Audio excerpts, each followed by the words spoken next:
We are number 1, 6.7 Energy FM. Panggawag mong sabihin radyo. Sabihin mo!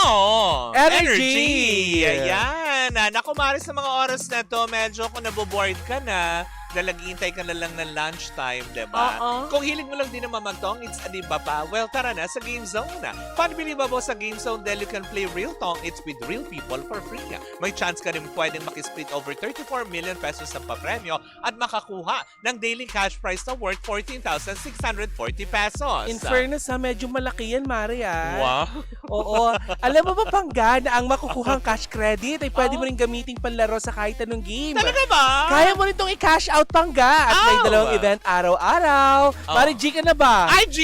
Naka-visit gzone.ph sa kanilang social media account sa Facebook, Instagram at TikTok na may username na @TaraGameZone. Kung chika na sa tong, it's Tara Game Zone. Tandaan, ang gaming dapat fun lang. Visit pancor.ph/regulatory or you can email them at keepitfun@pancor.ph. Promo runs from January 1 to December 31, 2025. EGLD reference number MKTG 2024-2564. Tandaan, Pangga, na gaming is for 21 years old and above only. Gambling can be addictive and learn when to stop. Bakit ganon? parang galit Learn when to stop. Parang Ganon. galit na langgam yung itsura mo Diba? doon. Know when to stop. Diba? Ay, eto. Kailangan na mag-stop. Oo. Mm-mm. Naku, eto na. Talaga nga naman. Mainit-init ito, Mare. Ano? Kasi Bubusalan ko na ba?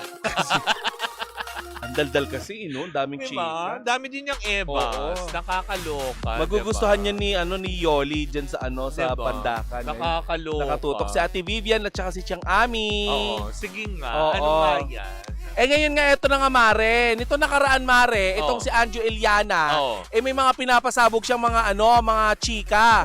Kung ano-ano. Oo, tungkol dito kay Tito Sen. Diba? Nakakaloka yun. Sabi nga ni Tito Sen, sabi nga nitong si Anjo Eliana, Mare, Oo. ito daw si Tito Sen, meron daw babae.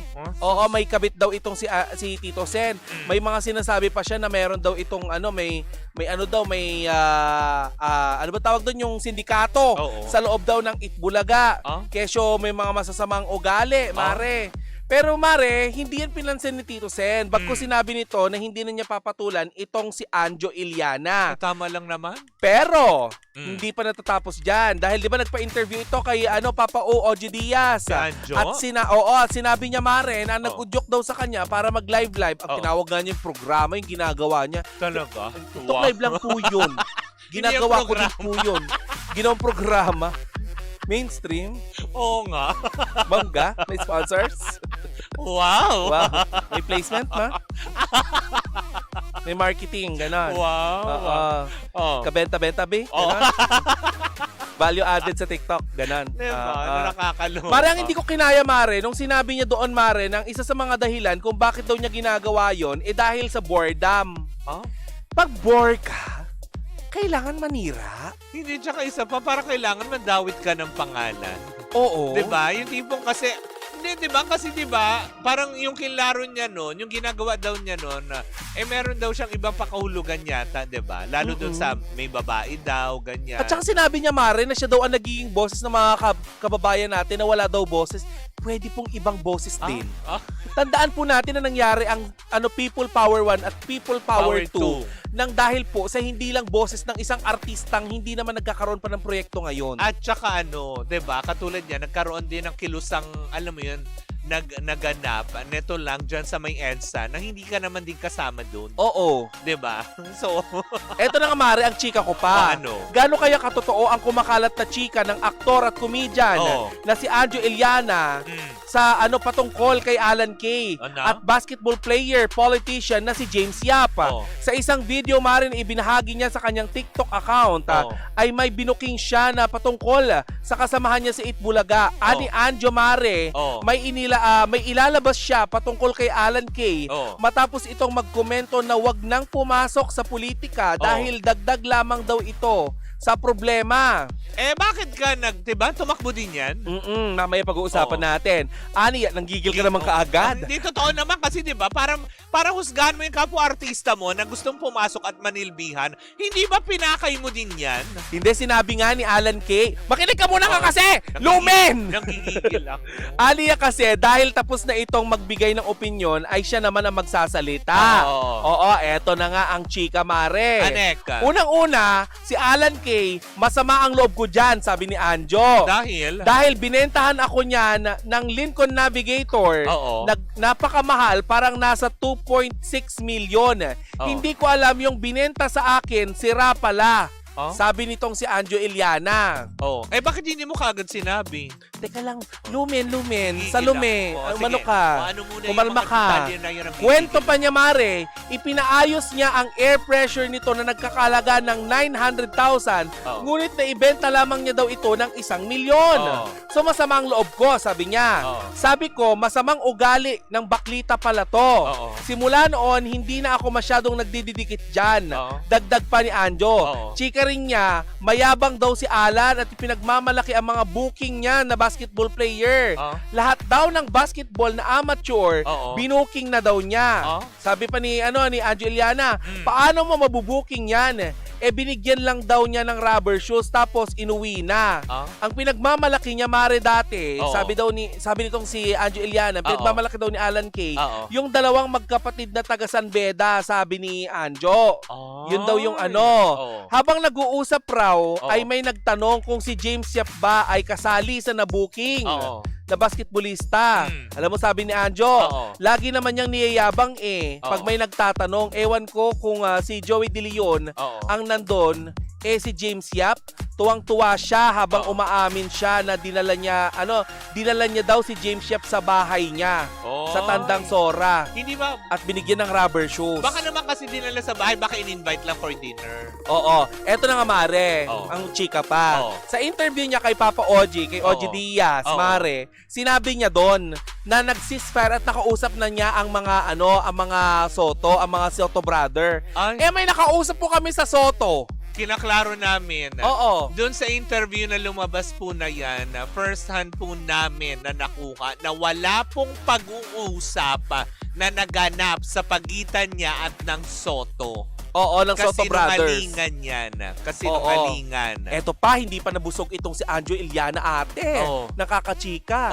Ang chika niya naman ngayon, si Jose Manalo. Kasi nag-perform ang Sex Bomb sa may concert sila, di ba? Reunion concert. Nag-perform ang Sex Bomb sa Itbulaga. Yung linya na si Anjo Iliana, tiyak may pagtingin, parang ganun yata. Aba, pinalitan ng Jose Manalo, discretion naman ng Sex Bomb yun kung papalitan ka. Diba? So sumasama ang loob niya kay Jose Manalo. May chika siya kay Jose Manalo na kesyo tong si Jose Manalo daw, masama daw ugali. Inahas daw ni Jose Manalo yung dati niyang jowa na nakalibing niya ng 1 taon. Tapos pinakasalan ni Jose Manalo. Tapos eto pa, Mare, sinabi pa niya may pagbabanta na naman siya. Medyo sarcastic yung pagkakasabi niya, Mare, kaya ang dating sa akin parang pagbabanta na Joey, Chenes, yung kasama ni Joey daw. Tawa lang kayong tawa, pero huwag kayong magkokomento. May mga ganun siya. Ay, talaga? At saka si Vic daw.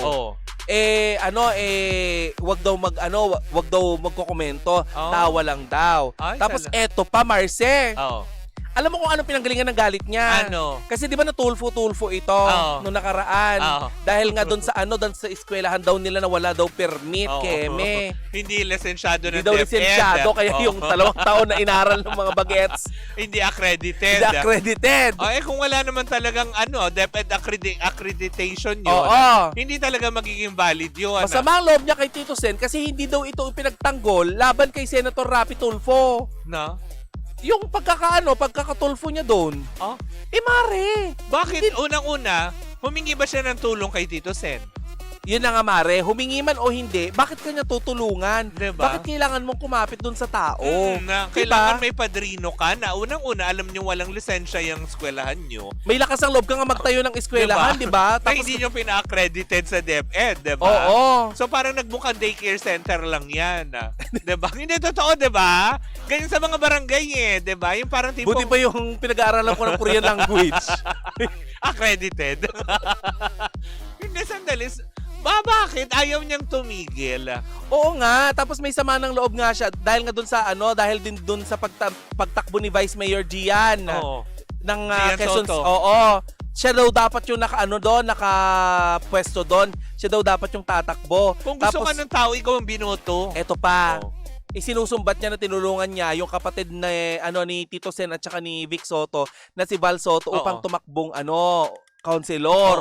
Tapos sa Quezon City naman, sinabi niya na siya dapat ang running mate ni ni Mayor Joy Belmonte. Pero minura daw siya ni Tito Sen.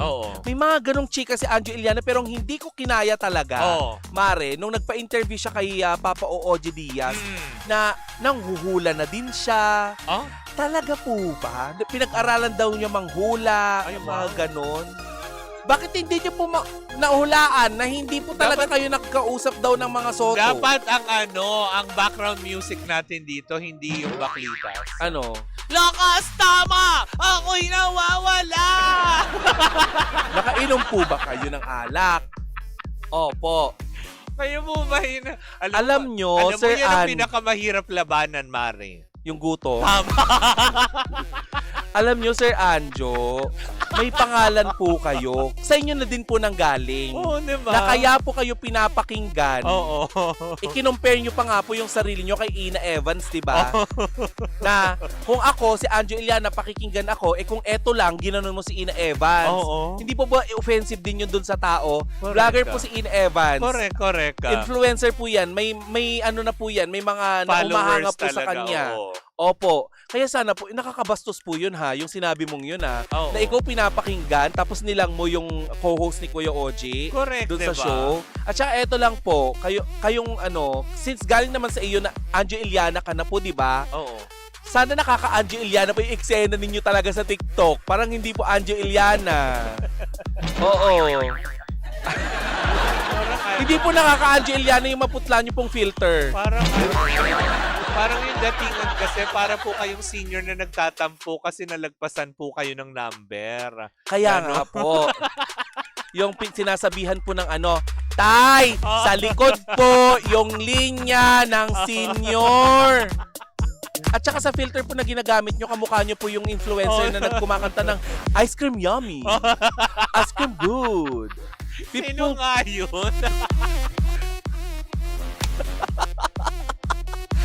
Hindi ko kinakaya. Ging. Hindi kasi diba, si Maine Mendoza nagsalita na rin against him, diba? Oo. Dahil sinabihan siyang wala kang utang na loob. Diba? Hindi, totoo, diba? Yan yung kumakalat on social media. Tama ba ako? Kasi dumaan din niya sa FYP ko eh. Kasi Mari nanggigil din siya. May sinasabi din siya tungkol kay Arjo Atayde, diba? Pero hindi ko kinaya, Mare, kay Nanay Christy. Kaya pala din ito nanggigil kay Nanay Christy kasi gusto daw niya na magpa-interview itong si Anjo Iliana kay Nanay Christy. Pero mag-aano daw siya doon, magbubunyag ng kung ano-anong sikreto, keme. Parang magba-box out, ganun. Parang ewan ko kung ano yung gagawin ni Anjo. Oo. Pero ayaw daw ni Nanay Christy. Ito si Anjo nag-message pa nga daw or kinausap daw si Malibi Pangilinan. Dahil hindi daw siya pinapag-guest kay Christy Permin. Wow. Ulitin ko lang po ha. Uy, DSWD.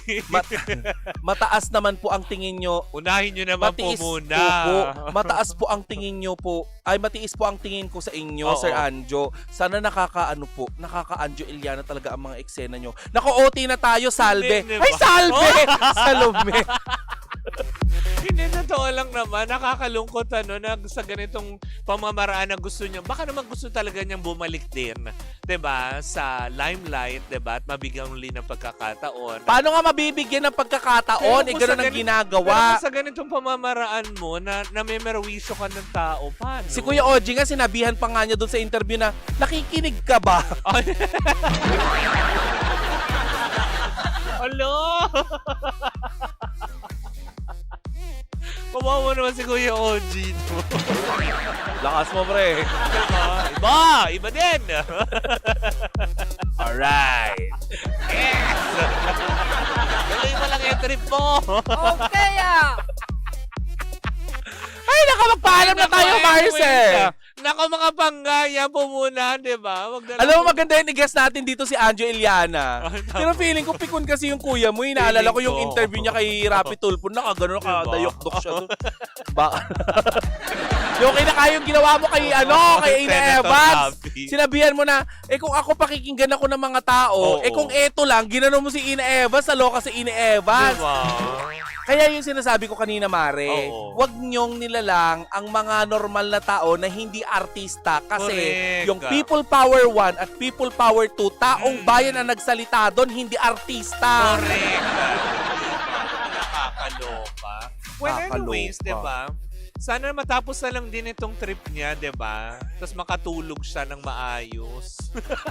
Hindi, boredom nga daw yun eh. At saka matulog ka, yun lang kailangan doon. Ay, naku, magpaalam na tayo dahil mo nabibitawan. But anyways, ako mga pangga, maraming salamat po sa inyong pagantabay. Bukas po magkapanora, magpakrinigan na naman tayo para sa yung totoo! Oy, congratulations kay Inay Mary, Maricel Soriano sa movie. Oh my gosh. Correct. Maghanda daw ng mga panyo. Diba? Star Cinema, congratulations. Opening day, diba? Opening day sa lahat ng sinehan yan. Diba? Suportahan po natin nationwide ang pelikula nila, diba? Ng bonggang-bongga. Muli po ako po si Kapitana Sisa. At ako naman po si Tita Cora. At tuloy-tuloy pa rin po ang ating tugtugan. Siyempre, dito po lamang yan sa number 106.7 Energy FM. Pangga, wag mo sabihin radyo. Sabihin mo! Energy!